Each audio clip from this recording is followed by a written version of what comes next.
This is my Buuf Tac Guardian Fighter. Go over to feats. These are the feats that you want to stick around with. There's a couple feats that you could probably change out, but for the most part, a couple different loadouts that I tried in feat situation, this one seems to work the best for me. Now keep in mind, originally my Guardian Fighter was a full tank. I didn't want to make a DPS Guardian Fighter, so I decided to do a Buuf Tac off-tank Guardian Fighter, I guess you could say. And this is pretty much what I got. Now, like I said, these are the feats. I'm going to show you the boons. Yes, I run the armor pin boon for offense because I don't have enough armor pin. So I run that to try to generate threat and stuff like that. Obviously, like I said, I'm an off tank, so I do that. I run defense, and then if I'm in a dungeon, res sickness. These are the boons that I went with. Like, keep in mind, this is a off tank, so most of my boon picks are for tanking capabilities.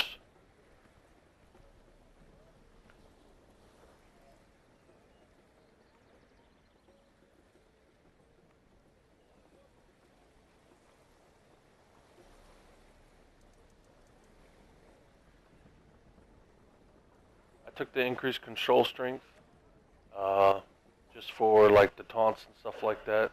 Makes them a little bit stronger. It does add a little bit of damage too. If I wasn't going to take that, I probably would take lifesteal. That's just me.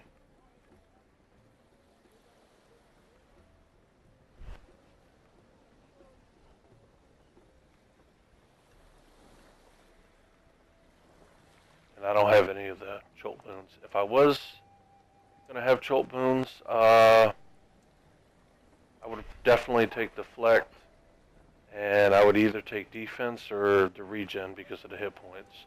I probably would just take the regen and deflect, and then up top I would take I'd probably take one Death Blessing and one Jungle. That's probably what I would take. My comps, like I said, tank, off tank, Buff Guardian Fighter. So my comps are kind of more towards a tank aspect. Response is really, really good. I think even if you were just straight buff support and not an off tank, I would probably still use Responser because when you use Knight's Valor, it's going to proc the active bonus. My Summon Companion is the Dancing Shield. Is it a 20% DR shred? I guess you could use the Tiger if you wanted to. I just chose to stick with the Dancing Shield because most of the time, all the runs I've done, I'm the only one that's running it anyway. For my slots in my comp, I run all Silveries. Every last slot, all 6 Silveries. I'm running the Heroic and the Bold because of the armor pen. That's the reason for those selections. My defensive enchantment, armor enchant, I went with Shadowclad. It's the best one for right now. Come the next mod, I'm going to try out that Eclipse. That should get my deflect to about, I think, 97%. Defensive slots, I run Vicious. For offense, I'm running Silveries in all my offense. I run the Life Drinker just because of the extra lifesteal chance. Helps with a little bit of survivability. I've ran some other different weapon enchantments, like I've tried a Fey, I've tried Plague, Terror, stuff like that. Just keep going back to the Life Drinker just for a little extra survivability. But you could definitely use any other kind of weapon enchantment for like debuff for a more support style if you wish. There's nothing wrong with that. you need recovery, like when I'm procced, when I got my bodies and everything, it's about 20k, which is pretty good. That allows me to keep Frey up full time. So you need enough recovery, in my opinion, on your own, with nobody else in a group, to maintain Frey 100% uptime. Then of course, I run Knight's Valor throughout the whole, whether it be a dungeon, skirmish, whatever, it doesn't matter. I always run Knight's Valor. The damage I'm going to get from Knight's Valor, from other people taking damage, is just going to crank out more AP. Okay? So, Knight's Valor is going to proc Martial Mastery. So that's a win-win right there. That's the reason for that. Now, if it's single target, like Kaji, for example, once we get down to the tentacle phase on there, I will run Command and Strike. Now, here's the key thing with Command and Strike. The target's got to be marked. And the people who are in your group, to get the benefit of Command and Strike, they got to hit the target that's marked for that to be valid. So keep that in mind when you run Command and Strike. The target's got to be marked prior, before you hit Command and Strike. Now, up until I get down to Tentacle Phase for Kaji, I'll run Enforced Threat, Frey, Knight's Valor. I run an Enforced Threat because of the AoE marking, to give the team combat advantage. That's the main reason for that, and to try to help prevent them from taking damage and pulling aggro. Because even in Kaji, Pallies don't get aggro as quickly as I can with just one button. So this kind of helps accidental deaths from happening. My dailies that I use Fighter's Recovery, and where's it at? Villain's Menace. I use Villain's Menace mainly for like trash clearing and stuff like that. And then boss fights, I pretty much just only use Fighter's Recovery, just as an extra survivability tactic. But you can use whatever. My class feats that I use Shield Talent, and Steel Grace never leaves my slot. Sometimes I'll drop Shield Talent for Guarded Assault. Just depends on the situation. And then if you notice, I'm feeded into Crushing Pin. So if I run Guarded Assault, it's going to reflect some of the damage back, right? And then look at,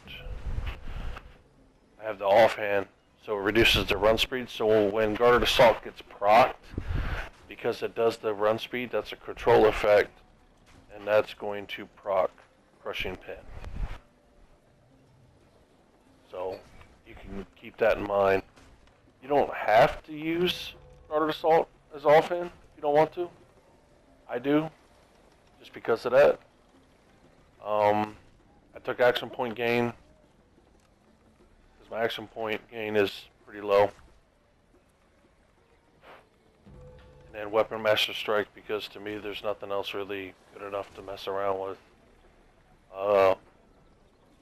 The gear I'm running Primal because it was free. I took all the tank stuff, so defense, deflect. That was the main pick with that. My artifacts, as you can see here, Sigil of the Guardian Fighter, defense, deflect. Ogmar's Token of Free Movement, defense, deflect. Control resist, AoE resist on the other one. I'm running a Valhalla set. I do have a Lost Mouth set as well, but I've been running a Valhalla here lately, just for the set bonus mainly. I also run the Lantern as my up artifact because I'm support, so that's the reason for the Lantern. You could run something else like a Trauma to Serpent and stuff, but I already had a Lantern already mythic, so I just stuck with the Lantern. I'm running Arena Undead Slayer for right now. It was mainly, the main reason why I was running was because of the hit points and the deflection on it. That's going to be getting changed out. I don't know what I'm going to change it to. I'll probably change it to something with recovery on it. I'm running Arena of the Hurtmocker 5 mainly because of the equip. Whenever you get a shield of 10 hit points, I get an extra 1,000 defense. So when you're maintaining 100% fray, it gives you a little bit of 10 hit points. As you can see, shield of defense, that's the Hurtmocker rain effect right there, right? So when you're keeping that up, you're getting an extra 1,000 defense for free. That's the reason why I'm running a ring.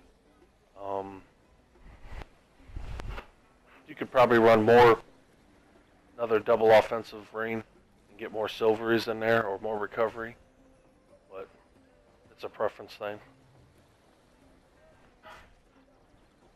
And then my shirt and pants are kind of janky. I'm running a Lord Warrior shirt. Like I said, tank first. That was the reason with that. And I like the lifesteal on it. And I'm running a Sandy Assault pants. You could get away with the primal, top and bottom if you wanted to. I'll probably end up swapping out the Lord Roy shirt because it's only good for 10 seconds, but I just haven't made that jump yet. See my mounts, my stable. This is what I'm running here. Yeah, I'm not running any Gladiators, not Gladiators, Shepherd's Devotion. I haven't even looked at it yet. But this is pretty much what I ran for my tank, so I just haven't changed it at all. This has worked out pretty good for me. I'd probably, if I was going to run Shepherds, I'd probably drop Artificer's Persuasion. The other ones I kind of like as, just in case, Gladiator's Guile. I love speed too much. Deflect, like I deflect a lot. My deflection is ridiculous. Insignias, I kind of just put random stuff in there. Movement, because I like going fast on this setup. Deflection. I got some lifesteal here, some more deflection, a little bit of recovery. It's kind of all splashed in with a bunch of different stuff.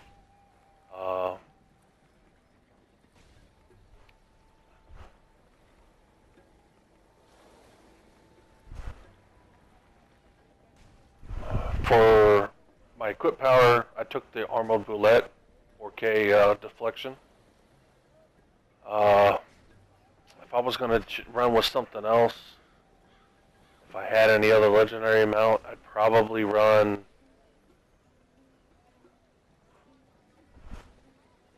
maybe a Snail. I don't want to say Tensor's Disc, even though the recovery would be nice, but I just can't justify the disc overall. Like I said, this was a tank first. I like the deflection. It hasn't disrupted my build at all. And I'm using the combat power of the Boulette, which isn't ideal.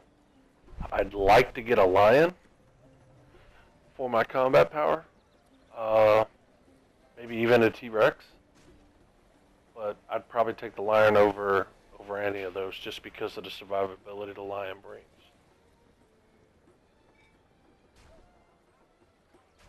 I think that's pretty much, these are my ability rolls. Constitution, Dex. I took Dex mainly because of the deflection chance, but it also has the defense ignored built into it too, so that helps.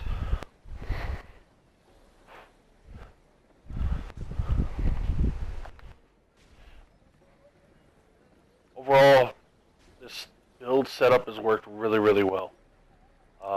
If you run this setup and you do 10 mans, MSVA, Kaji, anything outside of a 5-man team, you got to let whoever's making the group know. In order for you to be effective, you need to be in the DPS group.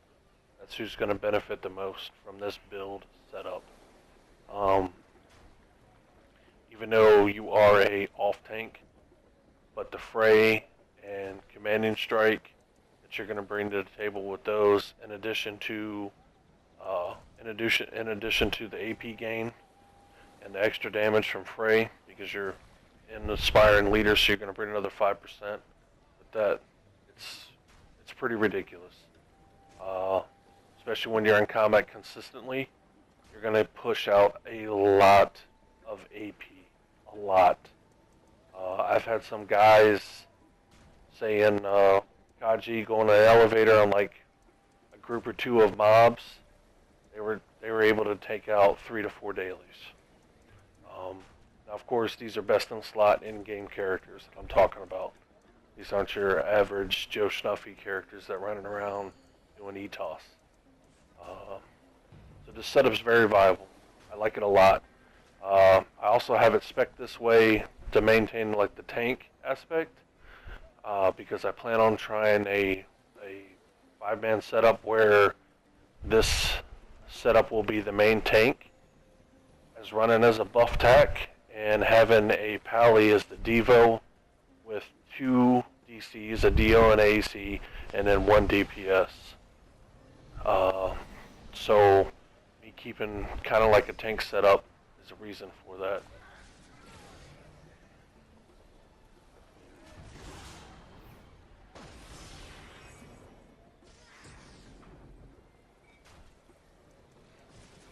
For potions, I use a bunch of different stuff. I always try to get a deflect potion in there. I've been using these, whatever these foods are called from the summer event. I really like those. They were cheap, and plus they're giving me 3% more deflection and some hit points. Like I said, deflect potion. And then for like guild hall food, I'll eat the honeyed bread. And then I'll use Fohammer's favor for more deflection. That's pretty much my setup. If you have any questions, feel free to ask, comment on the video, or ask me in Discord.